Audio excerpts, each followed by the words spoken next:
L'open finance, ça couvre plein de domaines. L'open finance peut toucher à la gestion de patrimoine, peut toucher à la gestion d'actifs, peut toucher à une combinaison de différents cas d'usage. L'open assurance, c'est voir que c'est une application concrète de l'open finance. Bienvenue à toutes et à tous dans Tonalité InsurTech, l'interview. C'est l'occasion pour vous de retrouver dans un format dédié les meilleures interviews réalisées ces derniers mois dans le cadre de mon podcast InsurTech. Et si vous ne le connaissez pas déjà, le podcast complet revient chaque mois sur l'innovation et la technologie au service de l'assurance. On y détaille les dernières levées de fonds et on décrypte une tendance majeure de la scène InsurTech. Pensez donc à vous abonner pour ne pas rater le prochain numéro. Ce podcast vous est proposé en partenariat avec la société Insurely qui opère en Europe son offre d'Open Finance appliquée à l'assurance. Je suis ravi de pouvoir échanger à nouveau avec Mohsen Dajani, qui est en charge du marché français pour Insurely et qui va nous éclairer justement sur l'offre développée par la société, sa différenciation technologique et bien sûr le ROI réalisé par ses clients. Je vous mets le lien vers le profil LinkedIn de la société dans les commentaires du podcast si vous souhaitez en apprendre plus sur la solution Insurely. Et pour aller encore plus loin sur la thématique de l'Open Finance appliquée à l'assurance, je vous invite à écouter le précédent épisode dans lequel nous échangions déjà avec Mohsen sur ce concept d'Open Assurance, ce qu'est cette offre technologique, les enjeux auxquels elle répond et comment elle peut bénéficier aux acteurs de l'assurance qui l'adoptent. Bonne écoute! Salut Mohsen, merci beaucoup d'être avec nous aujourd'hui. Et avant de commencer, est-ce que tu pourrais te présenter brièvement pour celles et ceux qui ne te connaissent pas déjà? L'idée, c'est d'avoir un aperçu à la fois de ton parcours et tes fonctions actuelles chez Insurely, évidemment, pour éclairer ce que tu pourras nous partager ensuite sur la thématique du jour, à savoir l'Open Assurance. Oui, bonjour Florian. Écoute, moi, mon parcours, pour faire rapide, j'ai toujours fait en fait de la tech pour les services financiers. Plus récemment, sur ces 5 dernières années, j'ai accompagné plusieurs fintech et plusieurs assurtech. Une première, dont j'étais le DG France, qui s'appelait Pagantis, dans le paiement plusieurs fois ou le Buy Now Pay Later, puisque ça fait plus sexy de dire ça, qui s'est fait racheter par ClearPay. Après cette première aventure en fintech, j'ai rejoint une autre fintech dans l'open banking, toujours comme country manager France. Et 2 ans, je suis resté chez Yapili pour rejoindre après Insurely, où j'occupe toujours la même fonction de développer le marché français. Donc je me positionne aujourd'hui comme développer des entreprises d'étrangers en France qui apportent une certaine innovation. Et justement, est-ce que tu peux nous dire quelques mots sur Insurely, quand la société a été créée et pourquoi ? Insurely est une entreprise suédoise qui a été créée en 2018. En quelques mots, Insurely a pour vocation de mettre le consommateur, l'utilisateur au centre de son expérience, au centre de ses connaissances en termes d'assurance. Le constat a été fait. C'est-à-dire qu'aujourd'hui, toi, moi en tant que consommateur, on ne sait pas exactement combien est-ce qu'on paye pour nos différents contrats d'assurance, quelles sont nos garanties, comment est-ce qu'on est couvert, etc. Donc Insurely a eu justement cette vision de fournir cette visibilité au consommateur final pour qu'il puisse justement mieux gérer ses contrats d'assurance et lui apporter cette tranquillité d'esprit. Et en préparant l'interview, j'ai noté un changement sémantique, il me semble, dans vos communications. Vous utilisiez plutôt Open Assurance dans le passé et là, vous utilisez désormais surtout la notion d'Open Finance. Comment tu expliques ce changement de terminologie qui, je l'imagine, est le reflet plus profondément d'évolution produit chez vous? Pour résumer, en fait, on se rend compte que l'open finance, ça couvre plein de domaines. L'open finance peut toucher à la gestion de patrimoine, peut toucher à la gestion d'actifs, peut toucher à une combinaison de différents cas d'usage. L'open assurance, c'est voir que c'est une application concrète de l'open finance. Le pari d'Insurely, ça a été de se focaliser sur l'assurance, puisqu'on a vu qu'il y avait des cas d'usage qui découlent, donc des problèmes à résoudre. Mais en fait, on s'est rendu compte qu'il y avait 2 éléments qui étaient importants. On sait que les techniques pour récupérer les informations sont aujourd'hui un élément clé de toute entreprise qui se lance dans cette technique d'open data. Il y a aussi toute une expérience métier, c'est-à-dire non seulement collecter ces informations, mais pouvoir justement les standardiser, les harmoniser, voire dans certains cas les catégoriser pour que justement ces informations puissent être exploitables. Et à cet effet, il faut une connaissance métier du secteur de l'assurance et cette connaissance métier, Insurely est en mesure de l'apporter. Et toujours sur votre positionnement, vous mettez en avant le cas d'usage de l'assurance et de la retraite pension en anglais dans le texte et puis sur votre site internet.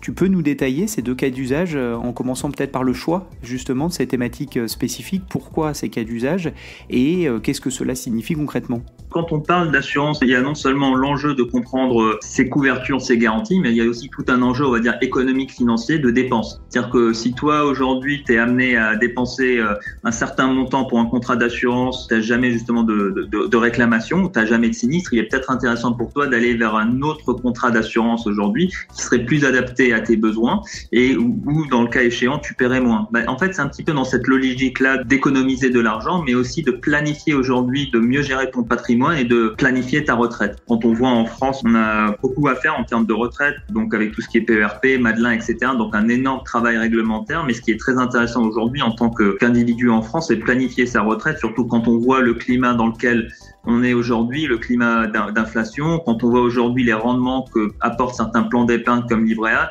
il faudra arriver à trouver aujourd'hui d'autres mesures où le consommateur puisse prendre des décisions par lui-même avec une approche beaucoup plus dynamique sur la façon il pourra gérer justement son patrimoine financier. On l'a compris avec la présentation de ton parcours au tout début de la discussion.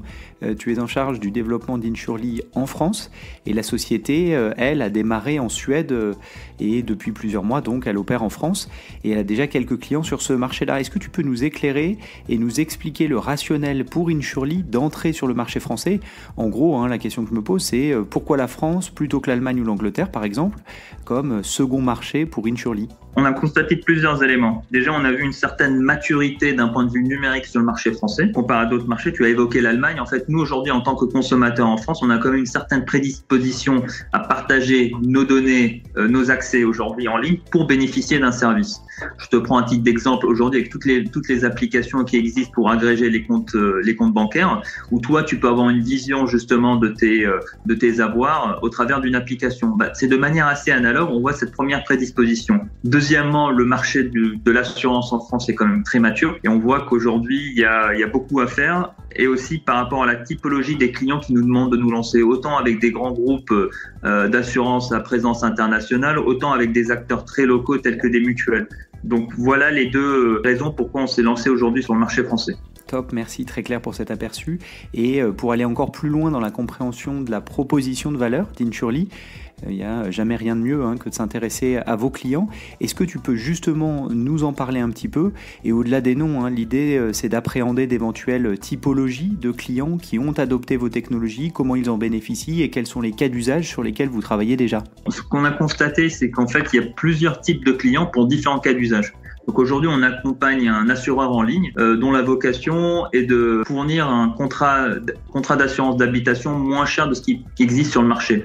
Donc toi, en tant que consommateur, tu peux partager le contrat, avoir tes contrats que tu peux avoir sur l'habitation, comparer avec le prix qui est proposé par cet assureur et puis dans le cas échéant, résilier ton ancien contrat et souscrire justement à ce nouveau contrat d'assurance. Donc un cas très d'usage qu'on appelle le compare and swap. Dans un autre cas d'usage, aujourd'hui, on travaille avec une banque assurance, c'est-à-dire principalement une banque, mais il y a aussi une ligne de métier dans l'assurance. Et dont l'objectif de ces banques, on s'est rendu compte que les banques aujourd'hui, une des thématiques des banques, c'est aujourd'hui non seulement fidéliser leurs clients, mais comment est-ce que ces banques-là peuvent justement fournir d'autres services et donc générer du top line. Et donc le cas d'usage avec lequel on accompagne, donc à travers cette banque, toi tu es client de cette banque, tu as une relation retail, le banquier peut te proposer un contrat d'assurance que cette banque offre. Donc on va dire un cross-sell d'assurance où toi, le même cas de figure, tu pourras comparer ce que t'offre la banque avec ce que tu as existant et puis le cas échéant, faire la bascule. Il peut y avoir deux cas de figure. Soit justement, tu te rends compte que tu payes trop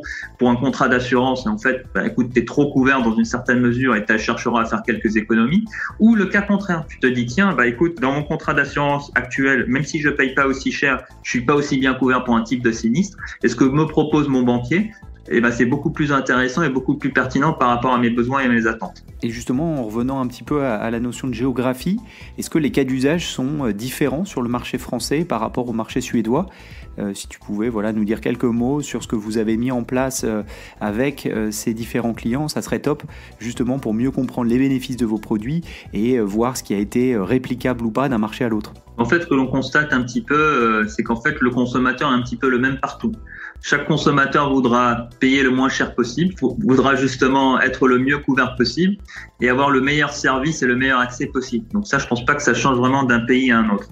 Ce que nous, on a constaté sur certaines différences, en fait, on se rend compte qu'en Suède, au-delà du fait que l'adoption numérique est peut-être plus imprégnée au niveau des consommateurs, on se rend compte qu'il y a une prédisposition où les données sont beaucoup plus ouvertes en Suède. C'est-à-dire que tu peux aller sur Internet, sur l'annuaire et tu verras les informations, tu auras son âge, tu auras même son salaire. Je pense qu'en France, on est quand même très attaché justement au partage des données, je pense, au droit à la vie privée. Ça, c'est une des sensibles différences qu'on a constatées. Intéressante, ces dynamiques légèrement différentes. Et si on revient au marché français, tu nous as détaillé vos initiatives déjà en place, que ce soit les cas d'usage ou les types de clients.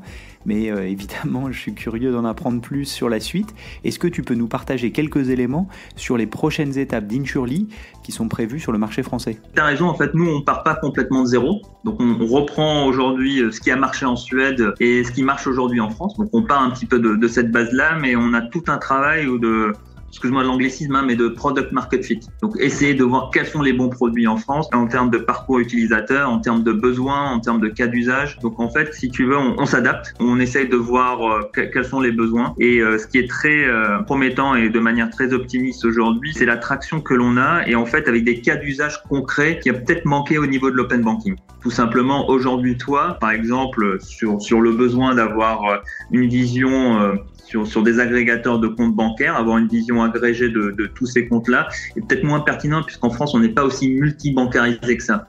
Alors qu'on est justement on va dire, on a plein de contrats d'assurance. Imagine-toi, tu as peut-être un contrat d'assurance habitation, contrat d'assurance emprunteur, différent. Donc, tu vas avoir cette vision de nos dépenses et de nos protections et quelque chose qui est concret, en fait, et qui parle directement à chaque individu. Merci beaucoup, Mohsen, pour toutes ces précisions sur la manière dont Insurely avance aux côtés de ses futurs clients pour utiliser au mieux les opportunités qu'ouvre l'Open Finance dans l'industrie de l'assurance. Ça fait évidemment écho à la première discussion qu'on a eue ensemble sur la thématique même de l'Open Assurance au sens large et ça permet de l'illustrer de manière très concrète. D'ailleurs, si vous ne l'avez pas déjà fait, je vous invite à écouter ce premier échange et je vous mets le lien dans la description. Vous y trouverez aussi le lien vers le site internet de la société Insurely si vous souhaitez en apprendre davantage sur leur offre, les cas d'usage déjà opérationnels et la valeur pour ses clients. Merci encore pour ton temps. Merci beaucoup Florian. C'est la fin de cet épisode, merci pour votre écoute. Si le contenu vous a plu, n'hésitez pas à le partager autour de vous, auprès de vos collègues. Puis ravi d'échanger ensemble, vous pouvez facilement me retrouver sur les réseaux sociaux, Twitter, LinkedIn. Et évidemment, je vous donne rendez-vous pour le prochain numéro de Tonalité InsurTech. À bientôt.